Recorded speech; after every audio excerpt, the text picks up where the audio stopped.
안녕하세요. 알릴레오 라이브를 보세요. 알라뷰.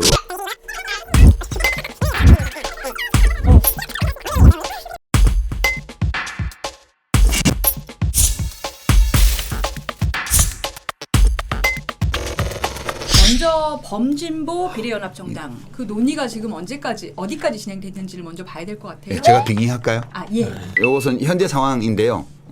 좀 전에 좀 약간은 좀 낯설지도 모르는데요. 5당 비례연합정당 참여 협약이라는 것이 나왔어요. 네. 요지를 소개해드리면 더불어민주당하고 기본소득당, 시대전환, 가자환경당, 가자평화인권당 이렇게 5개의 정파가 시민을 위하여 함께 연합비례대표를 내기로 했다. 이게 이제 핵심이고요. 협약의 내용의 초점은 3가지인데 첫째는 소수정당의 국회 진출을 돕는 현행선거법의 정신을 존중해서 소수정당이 추천하는 후보에게 앞선번을 준다. 두 번째는 이제 총선이 끝나고 나서 이렇게 총선 승리를 함으로써 보수야당의 검경 수사권 독립이나 공수처법 등 개혁 법안을 되돌리려고 하는 시도, 또 부당한 대통령에 대한 부당한 탄핵 추진 등등의 사안에 관해서 공동 대응한다. 그러니까 이건 총선이 끝난 후에도 함께 협력한다는 뜻입니다. 네. 세 번째는 촛불 정신 바탕으로 적폐청산과 민주개혁을 구현하기 위해서 폭넓게 이제 협력해 나간다. 이렇게 뭐 실제로는 2가지죠. 하나는 소수정당의 비례대표 앞선번을 배정한다는 거고, 네. 두 번째는 총선이 끝난 후에도 계속 사회의 개혁을 위해서 함께 노력한다. 이 2가지가 내용적인 합의예요. 맞습니다. 예. 그다음에 정치개혁연대 연합, 정치개혁연합 우리 한국수대 위원장님이 집행위원장을 하시는 여기하고 여기는 지금 여기서 일단 빠져 있어요. 맞습니다. 아시는 것처럼 정의당은 정의당의 길을 가는 것으로 여러 차례 이미 결정이 됐고 당에서 오늘 심상정 대표가 다시 한번 입장을 밝힌 여기까지가 네. 지금 현재 상황입니다. 하나 좀 짚고 가고 싶은 게 있어요. 그러니까 지금 뭐 지난주 내내 해가지고 지금 미통당에서 계속 공격했던 건데요. 민주당에서 비례연합정당에 참여하겠다 이렇게 결정을 했더니 말바꾸기다. 라고 그걸로 엄청 비난을 쏟아냈고요. 사실상 이 비례연합정당 자체에 대해서도 플랫폼이든 뭐든 사실 그럼 민주당 거 아니냐 이렇게 또 계속 공격을 하고 있어요. 어떻게 생각하십니까?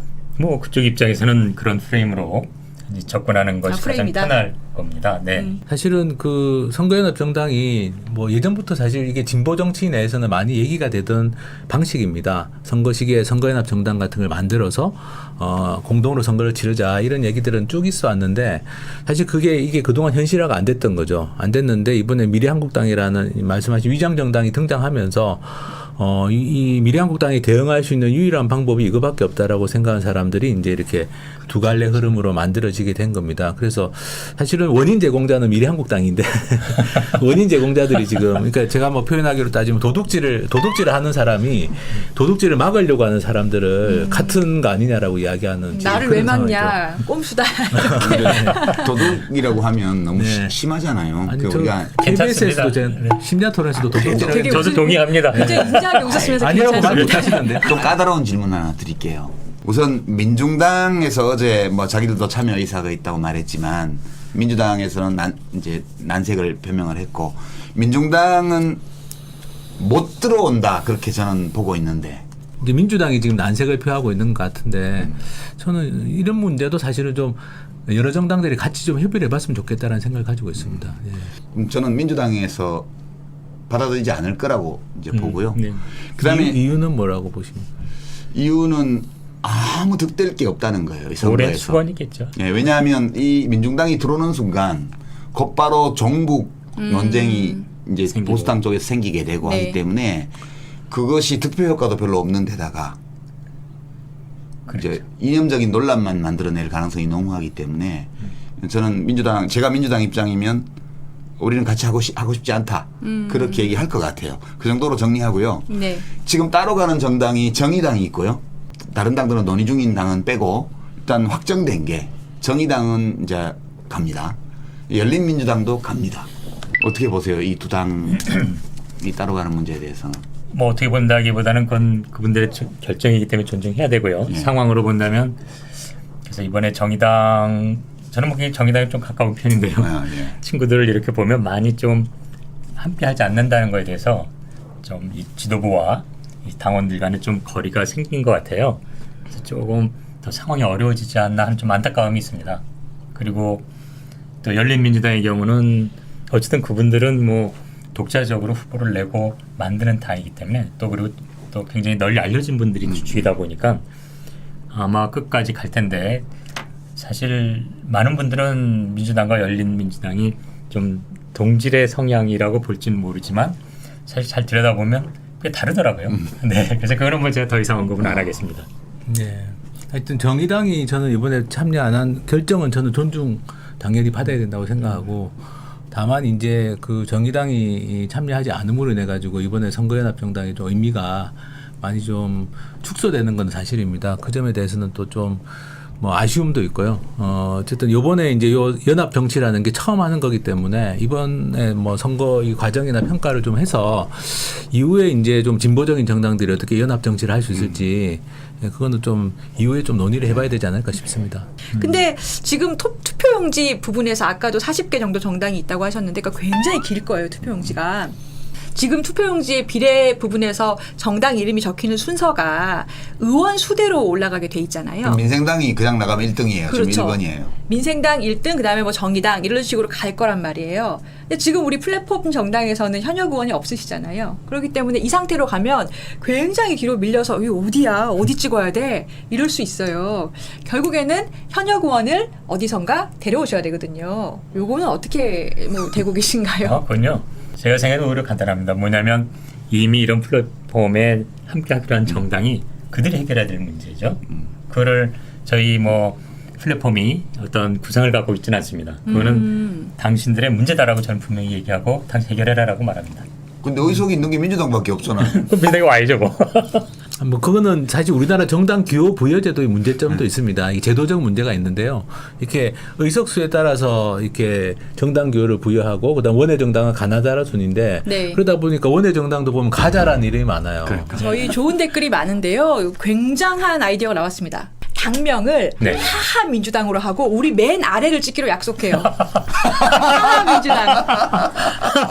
후보민주당이에요. 아 그런가요? 네, 쿵쿵 이렇게 해야지 제일 미치되지 않을까요? 제일 약속을 어디로 하는 거죠. 하려면 희희민주당을 하면 예. 네, 제 이름이 우리종입니다. 히히도 괜찮습니다. 고려해 보겠습니다. 예. 좋은 아이디어십니다. 이런 문제의 발생 원인 자체가 한국의 이 정당 기호 부여 제도의 문제점도 있기 때문에 말씀하신 것처럼 이 문제는 뭐 플랫폼이 이렇게 플랫폼에 참여하는 정당들이 좀 논의해서 그거는 뭐 해법을 찾는 게 맞다고 봅니다. 무슨 해법이 있어요? 민주당 의원들이 오는 거지. 그건 뭐 다른 해법이 어디가 있어요? 그렇죠. 기왕 만드는 건데 네, 뭘 네. 그렇게 쭈뼛쭈뼛한데요? 그렇습니다. 그냥 네. 지금 불출마 선언하거나 아니면 이제 경선에서 낙선한 의원님들이 그 비례는 또 절차를 거쳐야 되니까 지역구 하시던 분들이 가시면 되잖아요. 그러니까 그거는 저는 민주당에서 그냥 당당하게 하면 된다고 봐요. 네, 당당하게 해주는데. 그럼요. 그 뭐 도둑질하는 것도 아닌데 도둑 잡으러 가는 건데 왜 띠용 경찰차 출동하는 건데 네. 왜 숨겨야 돼요? 네. 그럼 나중에 각 당으로 이제 모이셨다가 네. 다시 뭐 민주당에 가시든 각 당으로 돌아가셔야 되잖아요. 네. 그리고 그 플랫폼 정당이니까 계속 영속하시는 건 아니고요. 그러면 사실 당에서 결정권을 가지시긴 하는 거네요.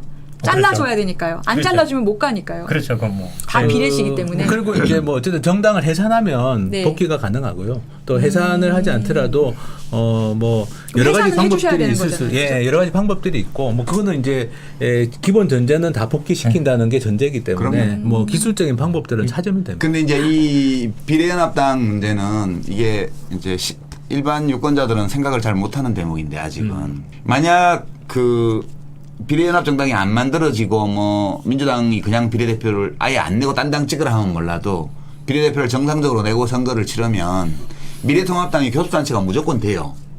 그러면 제3교섭단체예요. 그러면 각종 상임위 배분이나 위원장 배분이나 국회가 추천하는 인사권 행사하는데 막강한 영향을 미치게 됩니다. 그래서 저는 이 비례연합당이 만들어지면 교섭단체가 안 되리라고 봐요. 그러면 이 비례연합당이 교섭단체가 될 수도 있어요. 또는 자체로 교섭단체가 약간 미달하더라도 뭐 열린민주당 당선자나 이런 사람들은 합치면 금방 제3교섭단체가 돼요. 그래서 저는 공수처장만 하더라도 예. 야당에서 추천을 해야 야당에서 추천 몫이 있죠. 거부권을 발동하면 추천이 안 되잖아요. 그러니까 이런 국회의 인사 추천권이 꽤 여러 분야에 있기 때문에 예.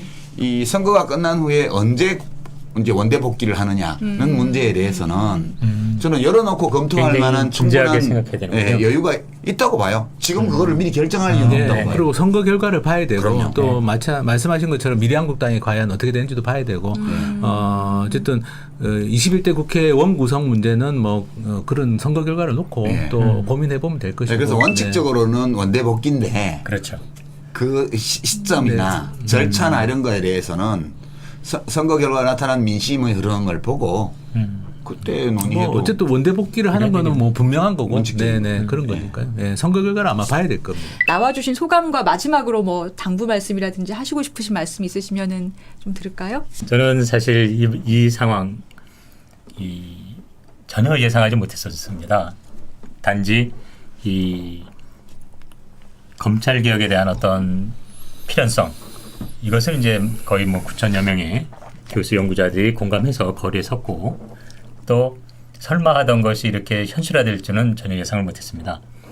그 시점에서 다행히 이런 우려가 시민들이 힘을 합쳐서 여기까지 오게 된 것은 정말 어떻게 보면 우리 국민들이 그 협치 정신을 제대로 살리라는 명령이라고 생각합니다.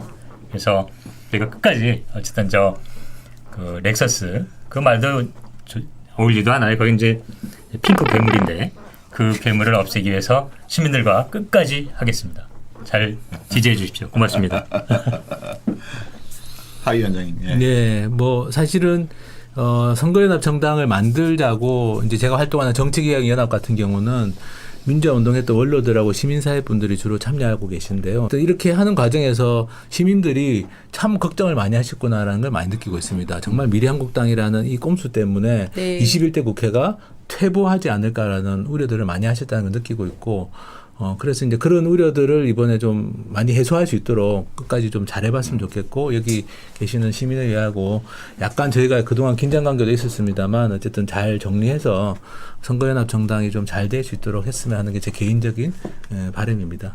자, 오늘 게시판은 진짜 핑크 괴물을 어떻게 해달라는 게 막판에 엄청 많네요. 하승수 위원장님 화이팅! 이런 것도 지금 계속 올라오고 있습니다. 자, 여기서 마치겠습니다. 네. 고맙습니다. 감사합니다.